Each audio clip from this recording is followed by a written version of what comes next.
दोस्तों आज हम पढ़ेंगे सॉफ्टवेयर डेवलपमेंट लाइफ साइकिल। मतलब एक सॉफ्टवेयर को डेवलप करने की लाइफ साइकिल क्या है। अब लाइफ साइकिल मतलब कि एक सॉफ्टवेयर को डेवलप करने के दौरान हमें किन किन स्टेप्स से गुजरना पड़ता है, यानी कि किन किन फेजेस से हमें गुजरना पड़ता है। तो आज इसमें हम यही पढ़ने वाले हैं। तो सॉफ्टवेयर डेवलपमेंट लाइफ साइकिल क्या है? देखिए, ये एक थ्योरेटिकल सब्जेक्ट है। इसमें हमें सॉफ्टवेयर के बारे में डेवलप करने के लिए सिखाया जाता है, मतलब एक सिस्टमैटिक वे में एक सॉफ्टवेयर को किस तरह से डेवलप किया जाता है। तो इसमें हम ये चीज में सीखेंगे कि एक सॉफ्टवेयर जब हम डेवलप करते हैं तो वो किस तरह से हम डेवलप करते हैं, मतलब क्या सिस्टम होता है, मतलब क्या सिस्टमैटिक वे होता है कि हम उस सॉफ्टवेयर को डेवलप करते हैं। ठीक है, देखिए जब भी हम कुछ सॉफ्टवेयर डेवलप करते हैं तो उसके लिए हमें क्या क्या आना चाहिए। देखिए, सॉफ्टवेयर डेवलप करने के लिए ऑफ कोर्स आप कह सकते हैं कि हमें उसके लिए कोडिंग आनी बहुत जरूरी है, मतलब एक प्रोग्रामिंग लैंग्वेज आनी बहुत जरूरी है एक सॉफ्टवेयर को डेवलप करने के लिए। लेकिन सिर्फ प्रोग्रामिंग आने से या सिर्फ कोडिंग आने से हम किसी सॉफ्टवेयर को डेवलप नहीं कर सकते हैं। कोडिंग के साथ साथ भी हमें एक सॉफ्टवेयर को बनाने के लिए हमें सॉफ्टवेयर की क्या क्या रिक्वायरमेंट्स है, ये सब की जो जरूरत भी पड़ती है। तो मतलब एक सॉफ्टवेयर को बनाने के लिए क्या होता है, हमें एक सिस्टमैटिक वे में काम करना होता है। सिर्फ कोडिंग आ जाने से हम सॉफ्टवेयर को डेवलप नहीं कर सकते हैं। ठीक है, कोडिंग तो मुझे भी आती है, लेकिन सिर्फ कोडिंग आ जाने से मुझे सॉफ्टवेयर में क्या करना है, किस तरह का सॉफ्टवेयर बनाना है, तो हमें वो भी जानना जरूरी होता है। ठीक है, तो एक सॉफ्टवेयर को डेवलप करने के लिए हमें एक उसकी रिक्वायरमेंट्स की जरूरत पड़ती है, उसको क्या क्या डिजाइन तैयार करना पड़ता है, उसके बाद उसकी टेस्टिंग करनी पड़ती है, उसके बाद मेंटेनेंस। ठीक है, एक सॉफ्टवेयर को डेवलप करने के लिए हमें बहुत सारी चीजें करनी पड़ती हैं। ठीक है, तो इसमें हम यही सीखने वाले हैं कि एक सॉफ्टवेयर को डेवलप करने के लिए हमें क्या क्या स्टेप्स फॉलो करने पड़ते हैं। तो दोस्तों, ये जो सॉफ्टवेयर इंजीनियरिंग का जो सब्जेक्ट है, इसमें टॉपिक है SDLC का, यानी कि सॉफ्टवेयर डेवलपमेंट लाइफ साइकिल का। तो ये थ्योरेटिकल सब्जेक्ट है, तो इसमें हम थ्योरी वाइज ही पढ़ेंगे कि ये सॉफ्टवेयर डेवलपमेंट लाइफ साइकिल क्या होता है। तो दोस्तों, सॉफ्टवेयर डेवलप करने के लिए सबसे पहले हमारी स्टेज आती है फिजिबिलिटी स्टडी, जिसे हम प्लानिंग फेज भी बोलते हैं। इसमें क्या होता है कि हम देखते हैं कि हम सॉफ्टवेयर को डेवलप करने के लिए फिजिबल हैं या नहीं। ठीक है, मतलब कि जो कस्टमर आएगा हमारे पास, उस कस्टमर को जिस तरह का सॉफ्टवेयर चाहिए, जिस तरह की उसकी रिक्वायरमेंट्स हैं, जिस तरह का उसका बजट है, जिस तरह की उसकी मतलब कह सकते हैं कि उसका शेड्यूल है, मतलब किस तरह के शेड्यूल में चाहिए, मतलब एक उसकी एक कस्टमर की एक्सपेक्ट में हम देखना पड़ेगा कि हम उस कस्टमर का सॉफ्टवेयर डेवलप करने के लिए फिजिबल है या नहीं। देन क्या होता है कि हमने देख लिया कि हम सॉफ्टवेयर को डेवलप करने के लिए फिजिबल है, तो देन हम सॉफ्टवेयर को डेवलप करना चालू कर देते हैं। उसके लिए हम सॉफ्टवेयर की रिक्वायरमेंट्स हम गैदर करते हैं कि हम एक सॉफ्टवेयर को डेवलप करने के लिए हमें क्या क्या चाहिए, मतलब क्या क्या सॉफ्टवेयर की रिक्वायरमेंट्स हैं। उस सॉफ्टवेयर की रिक्वायरमेंट्स को हम इकट्ठा करते हैं और इकट्ठा करने के बाद उसका हम डॉक्यूमेंटेशन कर देते हैं, यानी कि एक SRS में कन्वर्ट कर देते हैं। उसके बाद हम रिक्वायरमेंट्स की हेल्प से उसका डिजाइन डॉक्यूमेंट्स तैयार करते हैं। डिजाइन डॉक्यूमेंट्स मतलब उसमें हम एल्गोरिथम्स बनाते हैं, ER मॉडल्स आ गए, डाटा फ्लो डायग्राम्स आ गए। तो उसके बाद उसमें हम ये करते हैं डिजाइन डॉक्यूमेंट्स, और डिजाइन डॉक्यूमेंट्स के बाद उसमें हम कोडिंग चालू कर देते हैं, यानी कि जो हमने डिजाइन तैयार किया है, जो एल्गोरिथम्स तैयार की हैं, जो हमने डिजाइन डॉक्यूमेंट्स तैयार किए हैं, उनकी हेल्प से, यानी कि जो डिजाइन डॉक्यूमेंट्स मतलब हो गया एक ब्लूप्रिंट तैयार करना। ठीक है, जैसे किसी हम बिल्डिंग को बनाने के लिए एक ब्लूप्रिंट हमें जरूरत पड़ती है ना, ऐसे ही इसमें होता है एक सॉफ्टवेयर को बनाने के लिए हमें एक ब्लूप्रिंट चाहिए होता है, यानी कि एक तरह का आर्किटेक्चर चाहिए होता है। उसमें एल्गोरिथम्स, जो ER models, data flow diagrams, ये सब आते हैं। तो उन डिजाइन की हेल्प से हम कोडिंग चालू करते हैं। कोडिंग के बाद क्या करते हैं, जैसे कि हमने सॉफ्टवेयर अपने डेवलप करने के बाद step by step, module by module हम सॉफ्टवेयर को डेवलप करते हैं। देन हम उस सॉफ्टवेयर की हम टेस्टिंग करते हैं। टेस्टिंग के बाद अगर उसमें टेस्टिंग में कुछ प्रॉब्लम्स हैं, टेस्टिंग क्या होती है कि हम उस सॉफ्टवेयर को रन करके देखते हैं उसमें कुछ प्रॉब्लम्स है या नहीं, इसमें एरर्स आ रही है या नहीं, या उसका जो आउटपुट है वो हमारे अकॉर्डिंग आ रहा है या नहीं। तो वो सब हम टेस्टिंग फेज में देखते हैं। तो टेस्टिंग होने के बाद हम उस सॉफ्टवेयर को, जो हमारा कस्टमर है, उसको हैंड ओवर कर देते हैं, या फिर हम उसको कह सकते हैं कि हम उसको मार्केट में हम रिलीज कर देते हैं। तो उसके बाद क्या होता है कि हम उस सॉफ्टवेयर की मेंटेनेंस करते हैं। मेंटेनेंस मतलब उसका हम अपडेशन करते हैं, या फिर कह सकते हैं मॉडिफिकेशन करते हैं। अब मेंटेनेंस की जरूरत कब पड़ती है? देखिए, जैसे कि टाइम टू टाइम जो है सॉफ्टवेयर की जो टेक्नोलॉजी है वो कम होती जाती है, या फिर टेक्नोलॉजी बढ़ती जाती है, तो उसके टेक्नोलॉजी के अकॉर्डिंग हम उस सॉफ्टवेयर में अपडेट करते रहते हैं, या फिर जो कस्टमर की रिक्वायरमेंट्स है वो चेंज होती रहती हैं, या फिर उस सॉफ्टवेयर को इंप्रूव करने के लिए कुछ ना कुछ उसमें हम अपडेशन करते रहते हैं। तो मेंटेनेंस भी बहुत जरूरी होता है। तो दोस्तों, ये था हमारा सॉफ्टवेयर डेवलपमेंट लाइफ साइकिल। तो हम वन बाय वन इनको समझने की कोशिश करते हैं क्या क्या होते हैं, स्टेप बाय स्टेप हर एक पॉइंट को हम समझने की कोशिश करते हैं थोड़ा बहुत डीपली, कि क्या क्या होते हैं सॉफ्टवेयर डेवलपमेंट लाइफ साइकिल में। देखिए, सबसे पहला आता है हमारा फिजिबिलिटी स्टडी। इसमें हम देखते हैं कि हम उस सॉफ्टवेयर को डेवलप करने के लिए फिजिबल हैं या नहीं। जो कंपनी सॉफ्टवेयर डेवलप करेगी तो वो ये देखती है कि वो सॉफ्टवेयर को डेवलप करने के लिए फिजिबल है या नहीं। तो यहाँ पे फिजिबिलिटी चेक किए जाते हैं। ठीक है, वो कैसे होता है कि फॉर एग्जांपल आप सपोज करो कि एक सॉफ्टवेयर कंपनी है, या आप एक सॉफ्टवेयर कंपनी हो, आपके पास कोई कस्टमर आ रहा है। तो उस सिचुएशन में आप क्या करोगे? सबसे पहले आप क्या करोगे कि आप देखोगे कि कस्टमर को जिस तरह का सॉफ्टवेयर चाहिए या जिस तरह के बजट में उसको सॉफ्टवेयर चाहिए, तो आप उस कस्टमर के अकॉर्डिंग उस सॉफ्टवेयर को बना सकते हो या नहीं बना सकते हो, ठीक है ना। यानी कि आप फिजिबिलिटी चेक करोगे उस कस्टमर की। फॉर एग्जांपल, जैसे कि कस्टमर का इतना एक बजट होता है, सपोज आपको सॉफ्टवेयर बनाने के लिए 50,000 की कॉस्ट आ रही है और कस्टमर का बजट है 20,000, तो आप ये चेक करोगे कि आप कस्टमर के बजट में उस सॉफ्टवेयर को बना सकते हो नहीं बना सकते हो। या कस्टमर चाहता है कि जी मुझे जो हमारा सॉफ्टवेयर है वो 1 महीने के अंदर चाहिए, लेकिन आपको पता है कि जिस तरह का उसे सॉफ्टवेयर चाहिए या आप उससे बात करके जो आप पता लगाओगे कि वो 1 महीने में नहीं बन पाएगा या फिर उसे 2 महीने में बनने में लगेंगे। तो इसमें आप चेक करोगे कि आप उस काम को उस कस्टमर के अकॉर्डिंग उस काम को करने के लिए फिजिबल हो या नहीं। तो सबसे पहला जो सॉफ्टवेयर का काम होता है या सॉफ्टवेयर डेवलपमेंट का काम होता है कंपनी का या किसी इंडिविजुअल का भी, वो देखता है कि वो सॉफ्टवेयर बनाने के लिए फिजिबल है या नहीं। इसमें बहुत सारी फिजिबिलिटी चेक्स किए जाते हैं जो हम आगे पढ़ेंगे। तो इसमें थोड़ी बार थोड़ा समझ लेते हैं कि फिजिबिलिटी क्या होती है। जैसे मैंने आपको समझाया, आपको आइडिया लग गया होगा कि क्या होता है।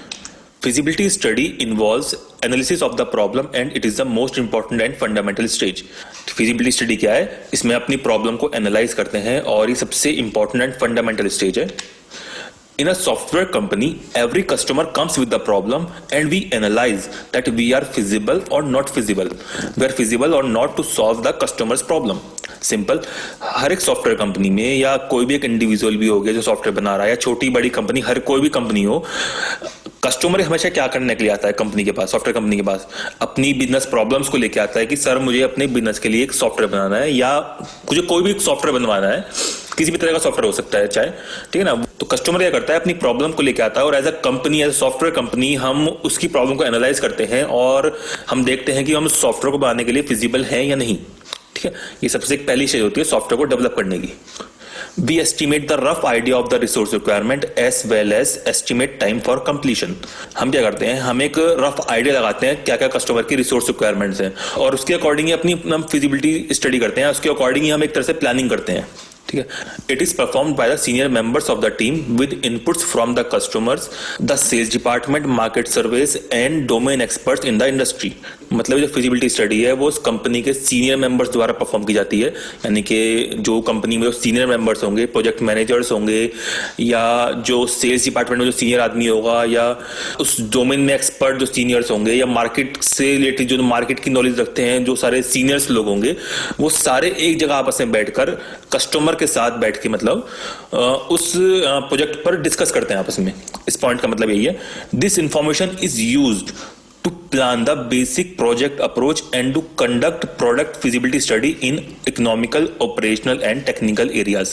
ठीक है, सभी एरियाज में जो है बैठ के वहां डिस्कशन किए जाते हैं। तो दोस्तों हम देख लेते हैं कि किस किस तरह की फिजिबिलिटी चेक्स किए जाते हैं। They are mainly 5 types of feasibility checks. ठीक है, जो फिजिबिलिटी चेक्स हैं, जो हम फिजिबिलिटी स्टडी करते हैं, वो हम और काफी एरियाज पे हम कवर करते हैं। जो मेन कोर एरिया होता है जो हम फिजिबिलिटी चेक करते हैं, जो फिजिबिलिटी स्टडी करते हैं, वो ये होते हैं। इसमें सबसे पहला आता है इकोनॉमिक। इसमें हम क्या देखते हैं कि can we complete the project with the budget or not. सबसे पहला पॉइंट क्या कह रहा है, इकोनॉमिक, मतलब कि हम देखते हैं कि हम कस्टमर के बजट में उस सॉफ्टवेयर को पूरा कर सकते हैं कि नहीं कर सकते। सेकंड आता है हमारा लीगल।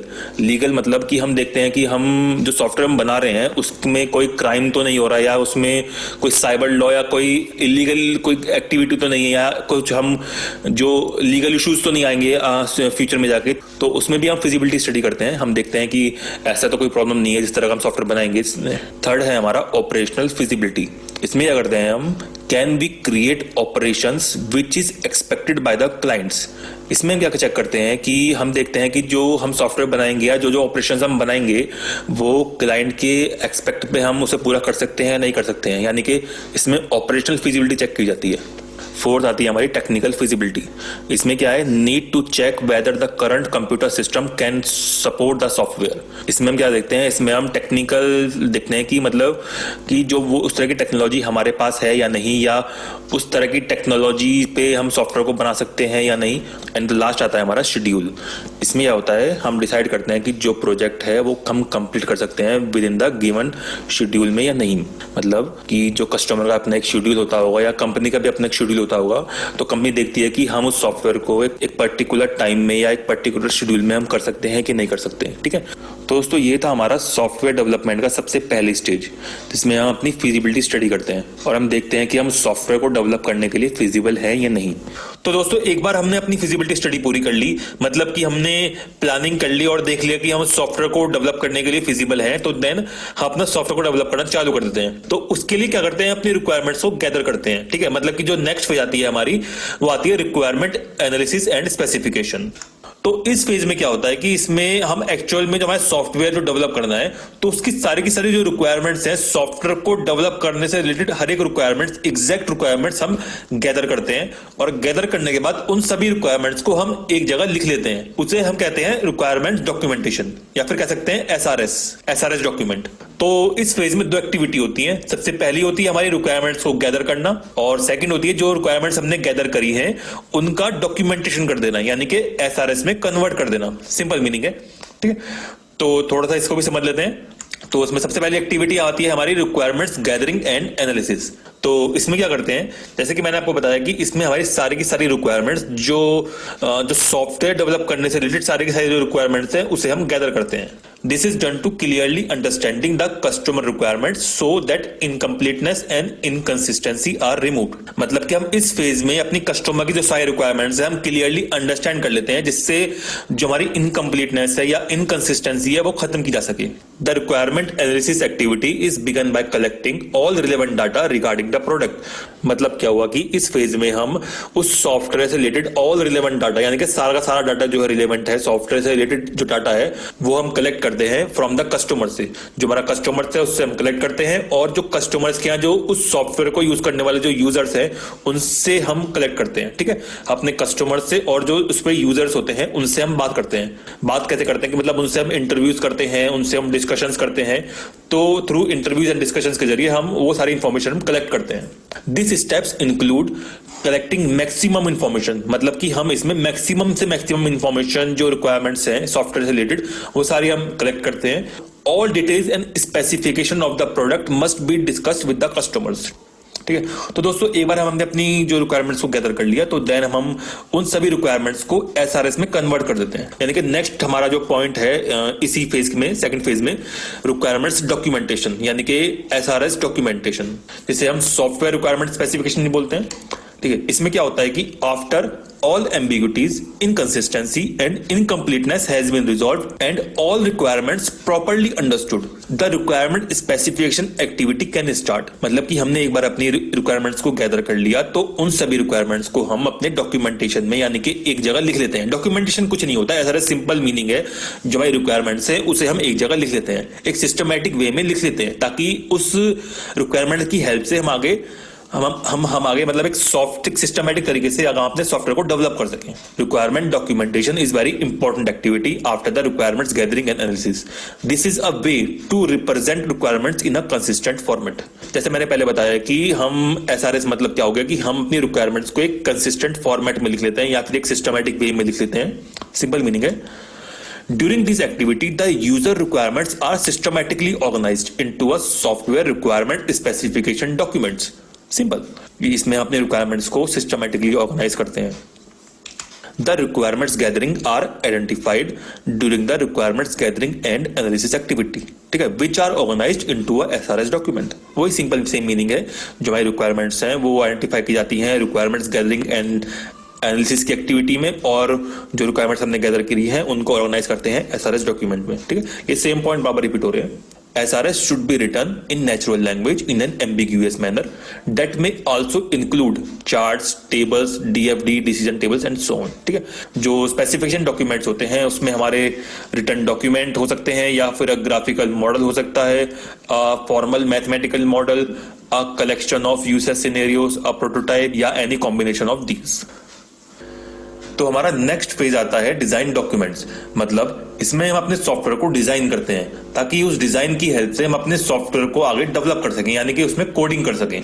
तो इसमें क्या होता है, देखिए इसमें क्या करते हैं कि जो हमने सारी की सारी रिक्वायरमेंट्स हमने इकट्ठा की है, उस एसआरएस की हेल्प से, उस रिक्वायरमेंट की हेल्प से उनको देखते हुए अपना एक सॉफ्टवेयर का डिजाइन तैयार करते हैं। डिजाइन मतलब एक ब्लूप्रिंट तैयार करते हैं। अब इसमें क्या आता है, इसमें हमारी एल्गोरिथम्स आती हैं, प्रोसीड्यूर कोड्स आते हैं, या फिर ईआर डायग्राम्स आते हैं, डाटा फ्लो डायग्राम्स आते हैं। तो ये सारा काम जो है वो डिजाइन डॉक्यूमेंट्स के अंदर होता है। फिर उसकी हेल्प से हम आगे अपनी कोडिंग कर सकते हैं। तो आप एक कुछ इस तरीके से समझ लो, जैसे कि सपोज कोई बिल्डर है या कोई आर्किटेक्चरर है, वो क्या करता है, सबसे बिल्डिंग तैयार करनी है तो सबसे पहले क्या करता है, वो एक उसका ब्लूप्रिंट तैयार करता है। तो वो उस ब्लूप्रिंट की हेल्प से ही आगे उसकी हम बिल्डिंग तैयार करते हैं। तो कुछ इस तरह से ही इसमें होता है। इसमें क्या करते हैं कि हम एक तरह का ब्लूप्रिंट तैयार करते हैं सॉफ्टवेयर का, या कह दो उसका आर्किटेक्चर तैयार करते हैं, और उस आर्किटेक्चर की हेल्प से हम आगे उसकी कोडिंग करते हैं। ठीक है, सिंपल मीनिंग है। तो उसका थ्योरी वाइज देख लेते हैं कि कैसे कैसे। The goal of design phase is to transform the requirements specified in the SRS documents into a structure so that is suitable for implementation in some programming languages. Simple meaning है कि इसमें क्या होता है कि इसमें हम जो हमारी रिक्वायरमेंट्स हैं वो रिक्वायरमेंट्स को लेकर उन रिक्वायरमेंट्स को हम एक तरह के स्ट्रक्चर में कन्वर्ट कर देते हैं, जिससे हम आगे कोडिंग कर सकें। सिंपल मीनिंग है, हमें एक तरह की डिजाइन की जरूरत पड़ती है। In this phase, we design the architecture of the system using the SRS documents. Simple. जैसा कि मैंने आपको एक बिल्डिंग का एग्जांपल दिया था कि ये जो आर्किटेक्चर होता है वो एक तरह का ब्लूप्रिंट तैयार करता है, और इस ब्लूप्रिंट की हेल्प से हम उस बिल्डिंग को तैयार करते हैं। ठीक है, और जो बिल्डिंग की बनाने की जो रिक्वायरमेंट्स हैं वो सारी रिक्वायरमेंट्स को हम एक तरह इकट्ठा कर लेते हैं, और उस रिक्वायरमेंट्स के अकॉर्डिंग कस्टमर की क्या रिक्वायरमेंट्स हैं, या उस रिक्वायरमेंट्स के अकॉर्डिंग हम उसको बिल्डिंग का हम आर्किटेक्चर तैयार करते हैं, ब्लूप्रिंट तैयार करते हैं, और फिर उस ब्लूप्रिंट की हेल्प से ही हम उस बिल्डिंग को तैयार करते हैं। तो ऐसा ही एक सॉफ्टवेयर डेवलपमेंट के मामले में भी है, कुछ इस तरह से आप समझ लो कि इसमें क्या करते हैं, हम एक तरह का आर्किटेक्चर डिजाइन करते हैं। मतलब हम एक स्केच करते हैं, एक blueprint. This blueprint sketching helps the team members for consecutive and systematic working. हमें एक ब्लूप्रिंट की जरूरत क्यों पड़ती है? ताकि हम एक सिस्टमैटिक वे में इसको काम कर सकें। In other words, system design is the process of designing the architecture, components, modules, interface and data for a system to satisfy specific requirements. इसमें जो है आते हैं आपके एल्गोरिथम्स आते हैं, फ्लो चार्ट्स आते हैं, प्रोसीड्यूर कोड्स आते हैं, डाटा फ्लो डायग्राम्स आते हैं, ईआर डायग्राम्स आते हैं। तो ये सारा काम क्या होता है आपका डिजाइन डॉक्यूमेंट्स में आता है। There are two kinds of design documents developed in this phase.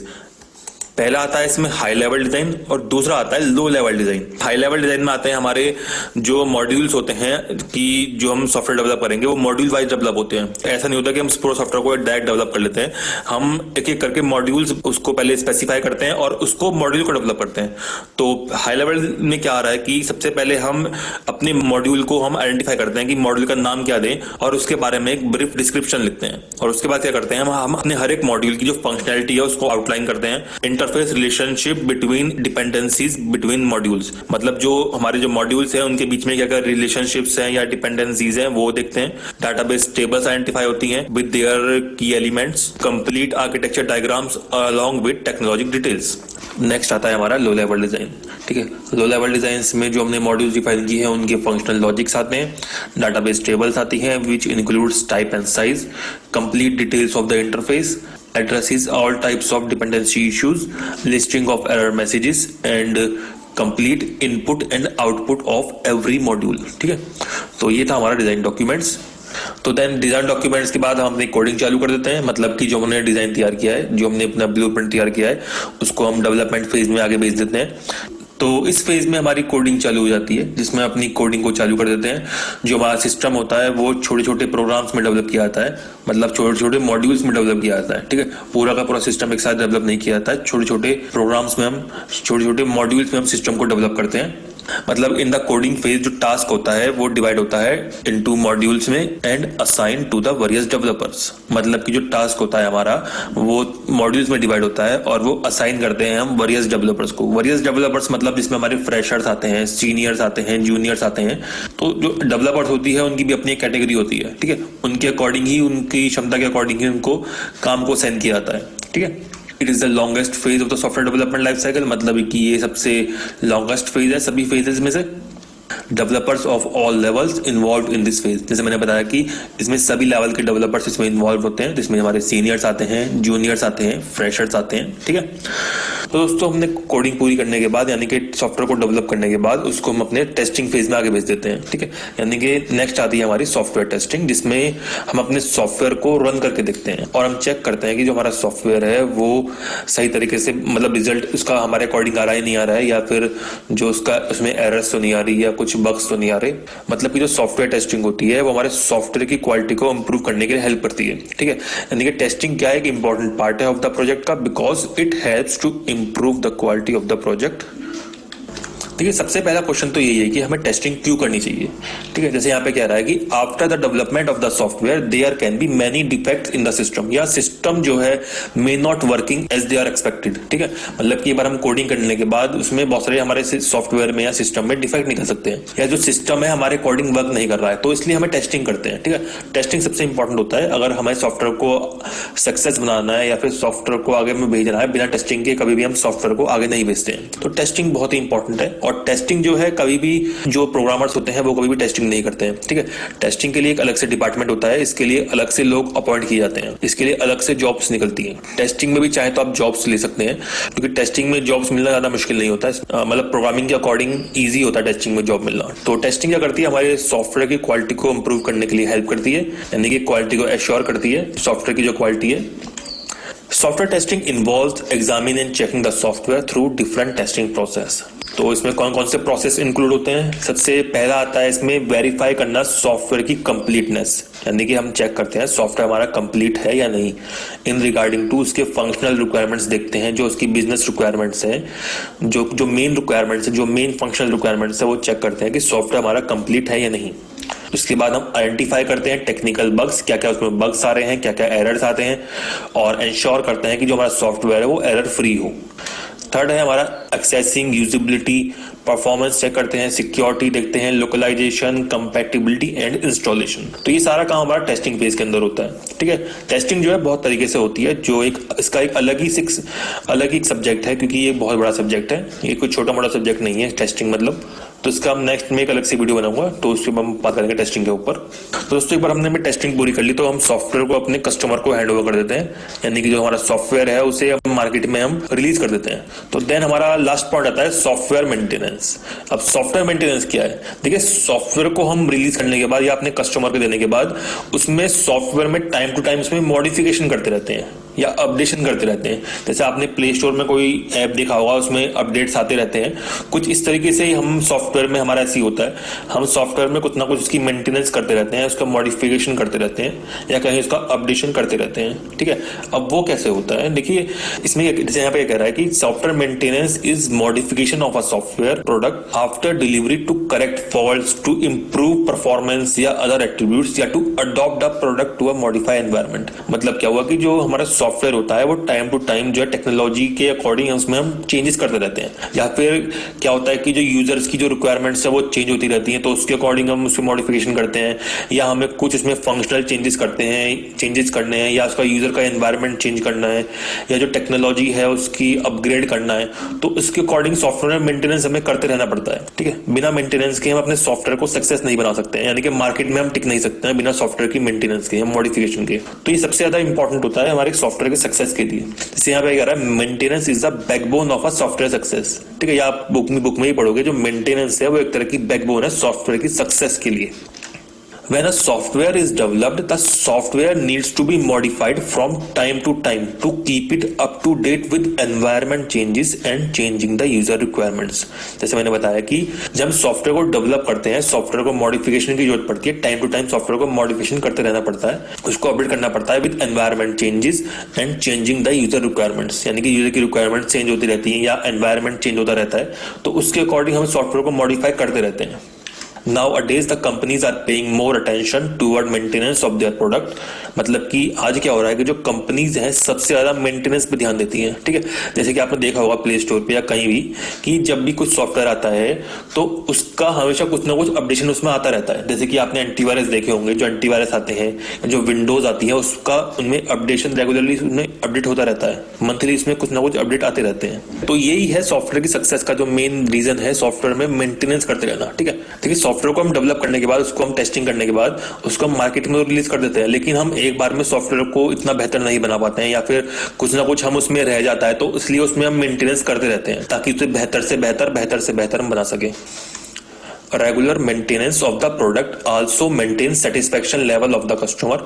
मतलब कि जो हम रेगुलरली इसमें अपडेशन लाते रहते हैं, उसमें रेगुलरली चेंज करते रहते हैं, उससे कस्टमर का सेटिस्फेक्शन लेवल भी हमारा बना रहता है। ठीक, जैसे आपने भी खुद फील किया होगा, एंटीवायरस में फील किया होगा, या विंडोज में जब सॉफ्टवेयर यूज करते हैं उसमें भी कुछ ना कुछ अपडेशन आते रहते हैं, तो उससे एक तरह का सेटिस्फेक्शन लेवल बना रहता है, उसमें कुछ ना कुछ अपग्रेडेशन होता रहता है। तो अब देख लेते हैं कि जो मेन रीजन है सॉफ्टवेयर के मेंटेनेंस के लिए वो क्या क्या होते हैं। सबसे पहला आता है हमारा changing the user requirements with time, यानी कि जो यूजर की रिक्वायरमेंट्स हैं वो समय के साथ साथ चेंज होती रहती हैं, तो इसलिए में सॉफ्टवेयर मेंटेनेंस की हमें जरूरत पड़ती है। नेक्स्ट है हमारा चेंजिंग हार्डवेयर या सॉफ्टवेयर एनवायरनमेंट, यानी कि जो हमारा हार्डवेयर चेंज होता रहता है, टेक्नोलॉजी चेंज होती रहती है, तो उसके अकॉर्डिंग हमें सॉफ्टवेयर की जो मेंटेनेंस करती रहनी पड़ती है। टू इम्प्रूव सिस्टम एफिशिएंसी, यानी कि जो हमारा सिस्टम है उसकी एफिशिएंसी को इम्प्रूव करने के लिए हम मेंटेनेंस करते हैं। To optimise the code to run faster, ठीक है, यानी कि जो हमारा कोड होता है उसको ऑप्टिमाइज करते हैं। To modify the components, to eliminate any deviations from specifications, to eliminate any unwanted side effects. तो ये हमारे मेन रीजन है सिस्टम को मेंटेनेंस करने के लिए। ठीक है, तो दोस्तों ये था हमारा सॉफ्टवेयर मेंटेनेंस। तो थैंक यू दोस्तों, अगर आपको ये वीडियो पसंद आया तो आप मेरे इस वीडियो को लाइक कर सकते हैं, आप चाहे तो मेरे इस चैनल को सब्सक्राइब कर सकते हैं ताकि मैं आपके लिए ऐसे वीडियो लाता रहूं। थैंक यू दोस्तों।